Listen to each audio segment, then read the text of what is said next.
Use freeze panes to lock rows or columns and keep them visible while you scroll to another part of the worksheet. Need to freeze the top row? Select View, Freeze Panes, Freeze Top Row. Need to freeze the first two columns? Select the third column.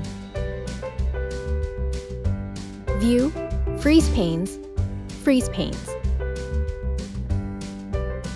Need to freeze columns and rows?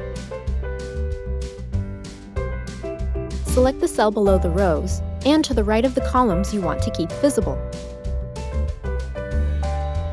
Select View, Freeze Panes, Freeze Panes.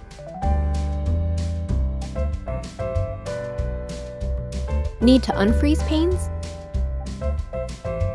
Select View, Freeze Panes, Unfreeze Panes.